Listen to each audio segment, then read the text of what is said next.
President Trump curating a list of top trade demands for China. One of the things I want is China's going to buy soybeans. I want China to stop with the fentanyl. Very, normal things. I don't want them to play the rare earth game with us. Global trade is slipping into chaos.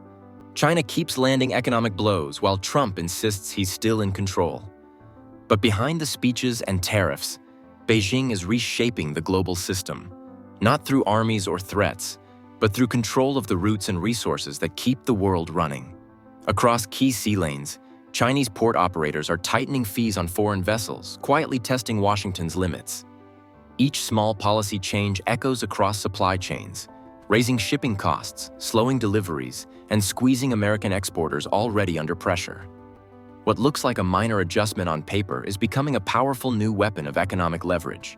Every time Washington raises tariffs, Beijing responds with precision.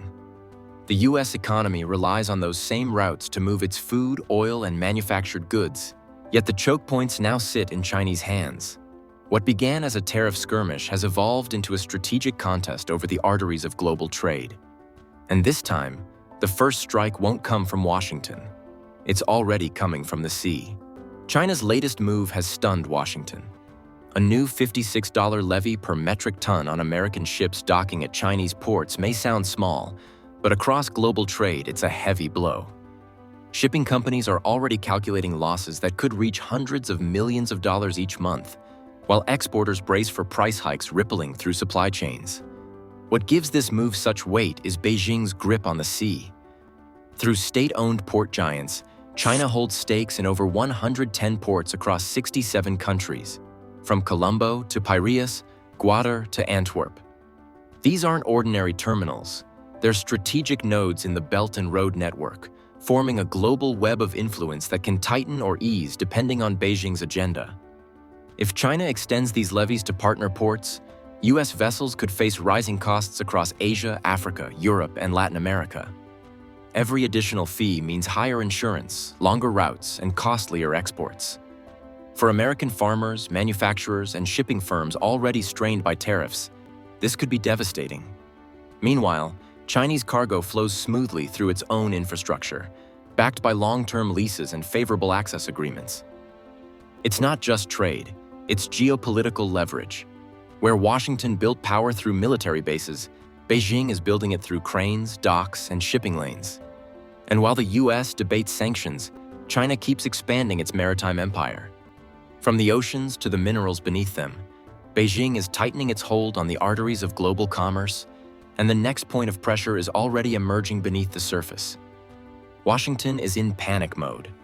As Beijing restricts exports of rare earth elements, U.S. officials are scrambling to secure supplies by any means possible. These 17 metals power nearly every part of modern life, from electric cars and smartphones to jet engines and missile systems. And China dominates the supply chain. In recent months, Beijing has tightened export permits on key materials like gallium and germanium, vital for semiconductors and defense equipment. Desperate to secure supply, Trump and his closest advisors have been traveling and investing aggressively, buying stakes in rare earth companies from Australia to Africa, hoping to build a parallel supply chain outside Beijing's reach. That single decision jolted global markets. American investors rushed into mining stocks, sending some rare earth shares up by more than 300%. But mining is only half the story. The real choke point is refining, and China controls 90 to 95% of global processing capacity. Trump has promised a mining boom, claiming that the U.S. will soon have so much rare earths you won't know what to do with them. But that optimism ignores reality. We are discussing critical minerals and rare earths, and we're going to be signing an agreement that's been negotiated over a period of 4 or 5 months. In about a year from now, we'll have so much critical mineral and rare earths that you won't know what to do with them. They'll be worth about $2. That statement became a symbol of Washington's wishful thinking. The truth is, mining isn't the problem. Processing is. Even if the U.S. digs up new deposits, most of those materials would still need to be refined in China. Without that step, they're just expensive rocks sitting in warehouses. Building refining capacity outside China isn't simple either. Environmental restrictions, lack of expertise, and high costs make it a near impossible challenge in the short term.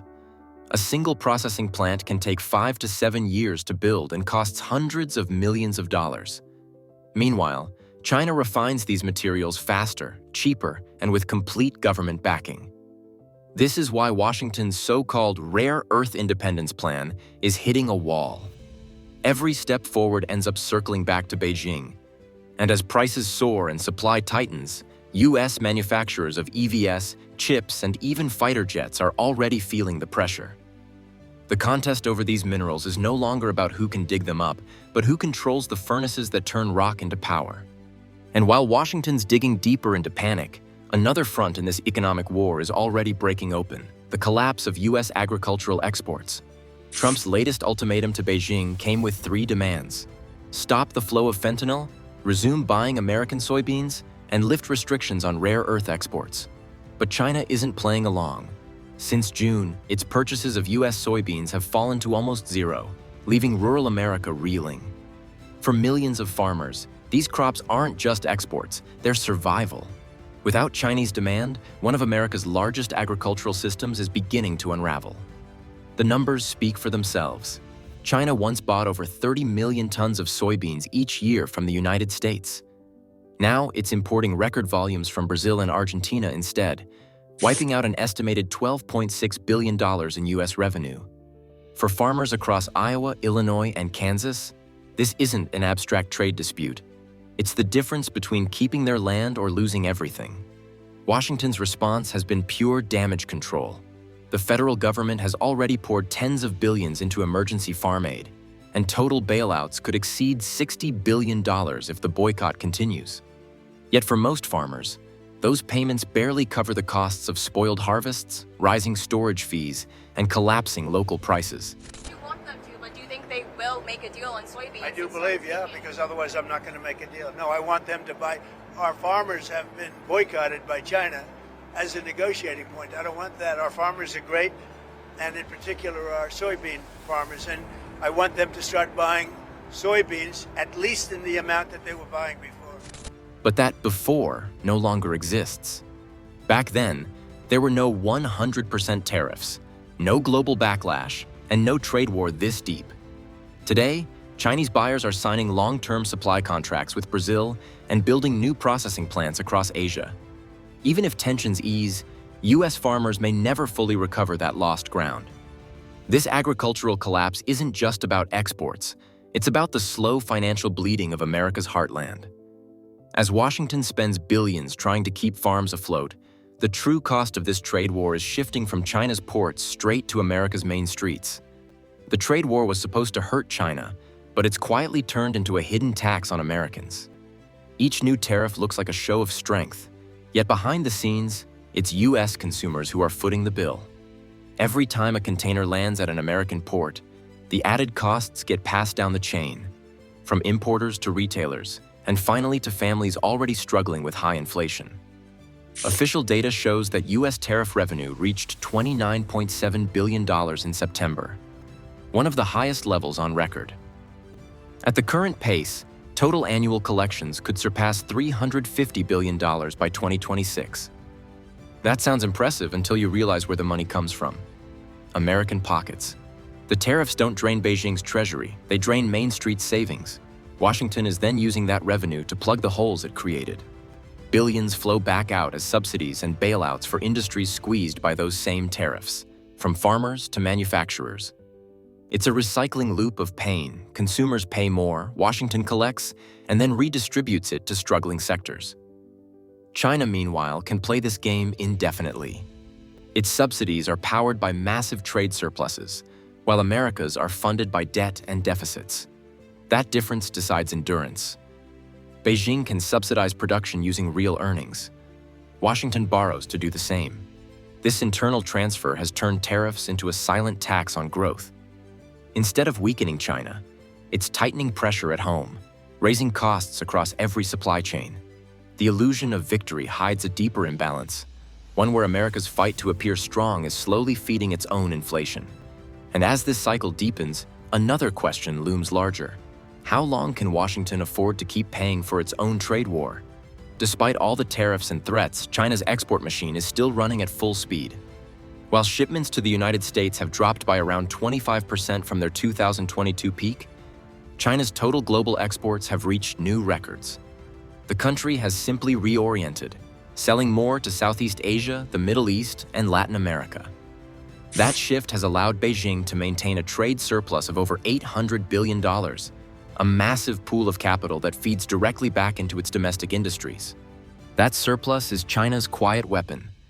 It funds research, infrastructure, and subsidies for manufacturing and clean energy. Unlike Washington, Beijing doesn't need to borrow to keep its economy moving. Chinese bond yields remain below 2.5%, reflecting steady investor confidence. In the US, however, yields on 10-year treasuries hover around 4.6%, and the national debt has surpassed $35 trillion. Each percentage point of interest now costs American taxpayers tens of billions of dollars every year. This contrast defines the new global balance. China's economic model, built on production and reinvestment, continues to generate momentum.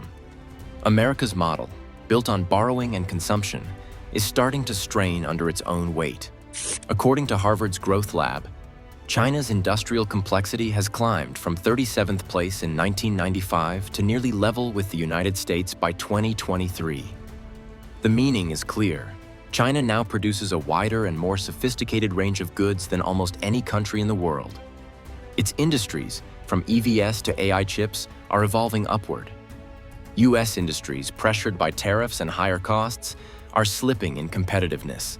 While Washington debates policy, Beijing keeps building factories, shipping products, and strengthening its hold on global supply chains.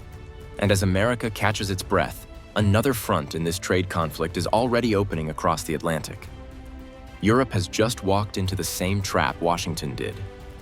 The Netherlands has seized control of Nexperia, a semiconductor firm with Chinese ownership, citing national security concerns. The move was meant to protect European technology from foreign influence. But in doing so, the EU may have provoked the one supplier it can't afford to lose. Beijing's response has been calm, but cold. State media and officials quietly warned that this decision would have long-term consequences for Europe's access to critical materials. That's where the real danger lies. Europe's clean energy, defense, and chip industries all depend on rare earth elements, and most are refined in China. The numbers are sobering. In 2023, the EU imported over 6,000 tons of rare earths from China, nearly 46% of its total supply, and another 3,700 tons from Russia, about 28%. Together, those two nations provide almost 80% of Europe's rare earth needs. Even if Brussels turns to Malaysia or Australia, global refining capacity is limited. Prices for neodymium and dysprosium have already jumped more than 25% since mid-2024, and they could double if Beijing decides to tighten exports. The Indo-Pacific Ministerial coming up, and we are really reaching out to our Indo-Pacific partners, especially considering how China has now weaponized the supply chains, and really this is weaponizing the supply chains is a risk to the global trade. They're not wrong, but when your entire industrial base relies on Chinese inputs, calling it weaponization changes nothing. Take ASML, Europe's crown jewel in technology. Its extreme ultraviolet lithography machines, vital for advanced chip making, cost $100 million to $500 million each and require rare earths like neodymium, praseodymium, terbium, dysprosium, and yttrium. All are processed in China. Even with stockpiles, production would stall quickly without Beijing's cooperation.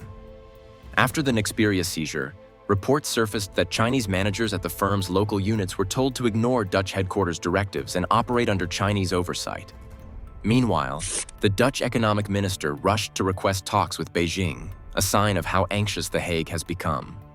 Europe's attempt to prove its independence is already backfiring. By targeting Chinese firms, it risks losing the very materials that keep its industries alive. If Beijing closes that door, the EU's last technological strongholds, from ASML to its EV and battery sectors, could be stranded. China controls the ports, the minerals, and the refining. The US holds tariffs, debt, and division. Europe, Caught between them is discovering how fragile its autonomy really is. This isn't a trade dispute. It's a global power shift. Every restriction, every levy, every sanction is redrawing the world's economic map. So, who will endure longer? The builder with surplus or the borrower drowning in debt? Share your thoughts below and subscribe as we continue tracking this unfolding transformation.